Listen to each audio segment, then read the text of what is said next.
অসীম দয়ালু এবং পরম করুণাময় মহান আল্লাহ তাআলার নামে শুরু করছি।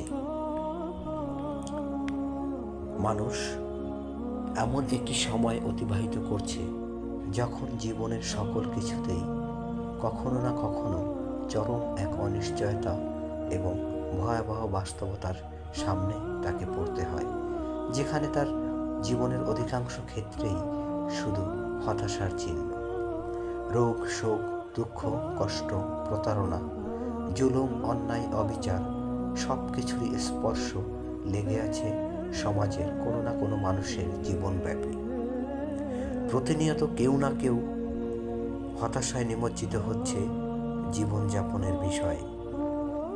এমনকি সমগ্র বিশ্ব জুড়ে ভয়াবহ এক আতঙ্কের মধ্য দিয়ে পার করছে অসংখ্য মানুষ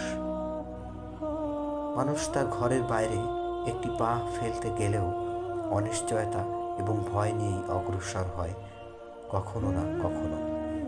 আমরা জানি হতাশা ভয়াবহ এক মানসিক ব্যাধি এবং যাতে আক্রান্ত হয় মানুষ তার জীবনের কোনো না কোনো সময়ে,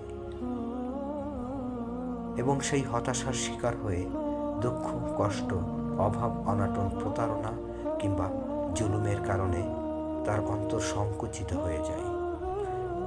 আর এই সব কিছুই আঘাত করে মানুষের অন্তরের মধ্যে তার চিন্তা চেতনায়।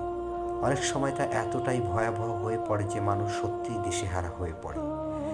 কিন্তু সত্যি কি আমাদের যে হতাশা তা আমাদেরকে মুক্তি দিতে পারে জীবন চলার পথে? এর থেকে মুক্তির প্রকৃত পথই বা কিসে? পৃথিবীতে সব সময় সুখ কিংবা আনন্দ কিংবা সফলতার মধ্য দিয়ে পথ চলবেন এমনটি ভাবা সত্যি নির্বুদ্ধিতার শামিল। রোগ, শোক, অভাব, অনাটন কিংবা হৃদয় ভাঙার গল্প প্রতিনিয়ত কাউকে না কাউকে পরিবেষ্টিত করে আছে। কিন্তু আল্লাহ তাআলা মানুষকে এমনভাবে সৃষ্টি করেছেন মানুষ যেন যে কোনো পরিস্থিতিতে ধৈর্য ধারণ করে তার সামনের সেই হতাশাকে জয় করতে পারে।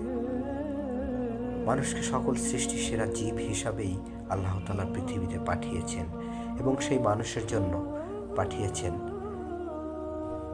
মহামানবদের এবং নাজিল করেছেন আল্লাহ তাআলার ঐশী বাণী। আর সেই বাণীগুলোই যখন মানুষের অন্তরকে প্রয়োজনীয় পরিস্থিতিতে সকল প্রেরণা প্রদান করতে পারে। পবিত্র আল কোরআনের কয়েকটি সূরায় বিস্তারিতভাবে অতীতের বিভিন্ন নবীদের জীবন কাহিনী সুন্দরভাবে আল্লাহ তাআলা বর্ণনা করেছেন এবং তার মধ্যে রেখেছেন মানুষের জন্য শিক্ষা, উপদেশ এবং প্রেরণা। হযরত আইয়ুব নবীর কথা আল্লাহ তাআলা পবিত্র আল কোরআনে সবিস্তরে বর্ণনা করেছেন, যেখানে আইয়ুব আলাইহিস সালাম অনেক ধনী, সম্পদশালী, সুখী, সুন্দর এবং সমৃদ্ধ পরিবার নিয়ে সুখী জীবনযাপন করছিলেন। এরপর মহান রাব্বুল আলামিন এর পরীক্ষা আসে তার জীবনের উপর। তার সব কিছু হারিয়ে ফেলেন। এরপর দীর্ঘকাল রোগ, দুঃখ, সুখে, কষ্টে তিনি জীবন অতিবাহিত করতে থাকেন।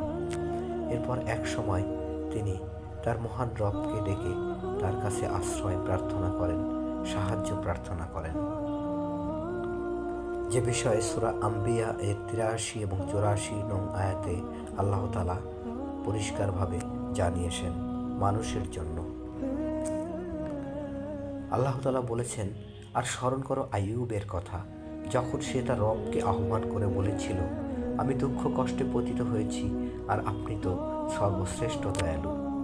তখন আমি তার ডাকে সাড়া দিলাম আর তার যত দুঃখ কষ্ট ছিল তা দূর করে দিলাম, আর তার পরিবার পরিজন তাকে ফিরিয়ে দিলাম, আর তাদের সাথে তাদের মতো আরও দিলাম আমার পক্ষ থেকে রহমত এবং ইবাদতকারীদের জন্য উপদেশ স্বরূপ। ইবাদতকারীদের জন্য উপদেশ স্বরূপ কথাটির মাধ্যমে আল্লাহ তাআলা কিয়ামত পর্যন্ত যত মানুষ এই পৃথিবীতে আসবে তাদের জন্য এক প্রেরণার বাণী জানিয়ে দিয়েছেন, যে কেউ দুঃখ, কষ্ট, হতাশায় মহান রবের উপর পরিপূর্ণ বিশ্বাস নিয়ে তাকে ডাকবেন, তিনি তাকে আশ্রয় দিবেন, তিনি তাকে সাহায্য করবেন। সব কিছু হারানোর পরও মানুষ যখন রবের আশ্রয় নেয়